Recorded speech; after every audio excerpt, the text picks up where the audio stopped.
Good evening there. My name is Mr. Pollard. I am a subject leader for art and design and photography here at Caulfield School.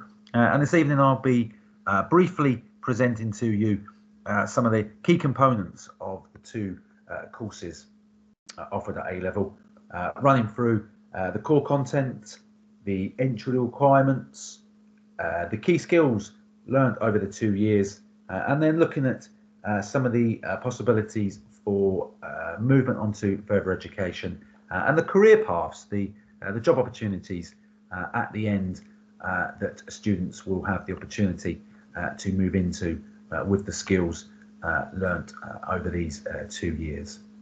At the end, there'll be an opportunity, if you have any further questions, to discuss that live through the chat feed Q&A, or also if you're not able to listen live on the evening, you will be able to reach me via my email. Okay, so if we begin from the start, the core content for the two courses is based upon the exam board AQA. Both disciplines are coursework based. 60% is the portfolio amassed over the 2 years. The 40% remaining is a external set exam, which runs over the last 4 to 5 months of the 2-year course. The AO descriptors of develop, refine, record, and present are how the students are marked. Each of them are awarded 24 points, so a total of 96. And students that have taken GCSE art and design will be familiar with those descriptors, but if they haven't done, particularly for photography, we cover those in great depth during the course, so students know exactly how they can move their work forward and earn those extra marks to gain those grades. Now, both subjects are very broad. Art, first of all, is a subject that is entirely practical. It's a hand-on kind of process where students use materials, but also look at critically and contextually their work inspired by the work of others.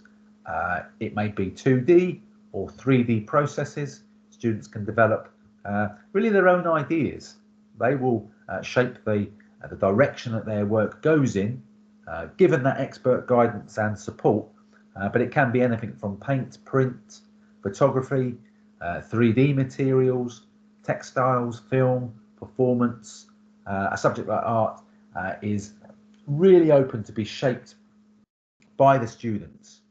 They determine the direction of their work, and it's really my job then to support them with that process as they go forward. With photography, again, it's the opportunity for students, first of all, to explore the technical functions of the camera, and then how can they then take those photographs that they've taken and then develop their personal interpretations going forward. Critically thinking, looking at artists' work and analysing it, whether that be from portrait, landscape, photojournalism, fashion, moving image, film, video, animation. It's that opportunity to take their work and digitally manipulate it through software like Photoshop and Lightroom in our designated digital suite. That might be practical means, using the space in our darkroom to work with original sort of film enlargers and developing techniques to then take their work beyond that initial taking of a photograph. How can I then display that? How can I exhibit that beyond maybe typical methods of printed photography, and maybe sort of tap into those new mediums of moving image, taking their work and printing it on a large scale onto canvas. Studio work and independent work is really an integral part of the students becoming what we would like to say autonomous learners. Can they be independent? Can they shape their work And that's really an important part of that progression, how they transition from GCSE to A-level and then on to further education. The work produced has always been here at Caulfield very varied, whether that be through digital kind of textile like prints, portrait painting with an opportunity to then digitally edit that afterwards, still life painted with oils, acrylic, watercolour, collage techniques, so working using sort of quite graphic layout, simplified sort of abstract depictions of still life objects, or working with portraiture, manipulating those kind of formal elements of colour, pattern and texture to create work that has kind of really originality and kind of purpose. For photography, we have two studios. We have a large studio one with several drop-down screens that students can to use. We have a smaller studio 2 where we have a green screen capacity, and we have just recently updated much of our lighting capacity, let's say, so students have ample opportunity to create really professional kind of studio-based kind of product placement photography. It may well be studio-based editorial photography. There's opportunities to go out and shoot on location. We look to offer yearly trips to see to galleries and exhibitions, giving students an opportunity to understand work in different contexts outside of the classroom. It may well be that students take their interests, their passions that lead their work, more than kind of any other subject really. Art and photography give students an opportunity to shape their curriculum. Okay, they will be given starting places to think about, whether it be portraiture, whether it be product, whether it be looking at colour, texture, pattern. They then create their own brief. Okay, they move their work forward with kind of control of the final outcome, which I think gives the subjects sort of particular interest for students to have that freedom and that control. Entry requirements for both courses, we always suggest that we're interested in the passion, we're interested in the students' interests, the desires to work hard, but a strong C grade at art, a grade 5 or a grade 6, the equivalent of a B, is normally the preference, just enabling the student to make that successful progression to A-level. Photography a little bit different. We've not previously offered photography at GCSE, so we've looked to ask for a personal portfolio of the own students' work to gauge both their kind of initial skills and interests for the medium. Moving forward, we do now offer GCSE photography, so again a similar grade 5 or 6 would be desirable.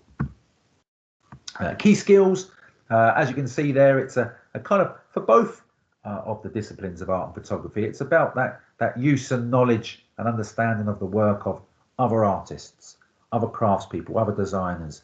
How have they worked? How can that extend the students' thinking and inform their own work? It's that relevant use of materials.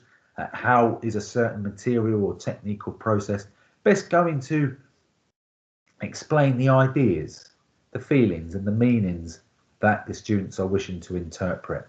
Can they understand that the artwork they're looking at is very much based on a social or cultural context? The work of an artist working in the 18th century in Paris by a male artist may be very different than the sort of the cultural meanings behind the work by a female artist working in the 1960s in New York. And it's how can they describe that with that vocabulary and that specialist terminology, recording their processes, exploring relevant ways to document their work. That can be through sketchbooks, that can be through journals, that may well be using kind of online blogs. And can the students sit and discuss their work? Can they articulate their ideas in peer and group-based critiques to then get feedback from an audience to get new insight and ideas into their work. Photography, in many of the same ways, it's about, can the students explore that visual language of line, form, colour, pattern? Can they understand compositional rules?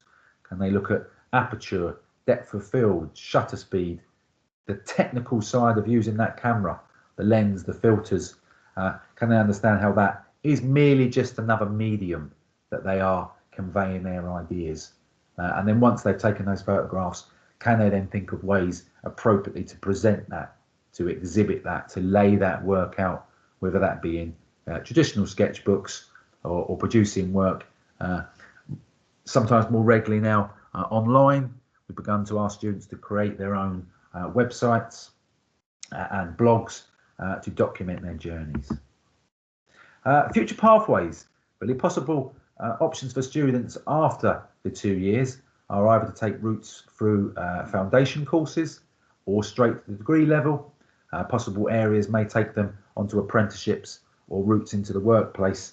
And really, if you think about careers in art, anything that you interact with on a daily basis, from the moment you wake up and you might eat breakfast, get ready, get dressed, jump into your car, drive to work, TV shows that you watch, films, music, all of those have been shaped by artists, by people, young people that have gone through that creative pathway. So whether it's illustration, graphic design, web design, textile, clothing, animation, TV, film, photojournalism, product photography, maybe even a pathway into teaching and sort of education is an option. The UK creative industries have never been so buoyant. Current figures show that over 100 billion is raised by those job sectors, whether that's software and games, that's film and TV, advertising, publishing, architecture. The creative industries kind of buoyant against the UK average of other jobs. So that myth that what is doing art going to do to help me get a job, okay, the pathways onwards into that sector, you know, have never been so bright. But if we look beyond the ideas of jobs and careers, let's think about art and design giving students skills for life. We enter the kind of the fourth industrial age. The idea now that many jobs will be controlled by computer systems, AI intelligence. What can humans offer that a computer can't? That idea of kind of risk taking, problem solving, those kind of observational visual skills, that creative thinking, that being imaginative, being original, open to new ideas, that independence, that kind of self-motivation, but also that idea of working with other people, that collaborative idea is going to set students who have taken that creative path ahead, I would suggest, of other students that don't have that kind of divergent way of thinking.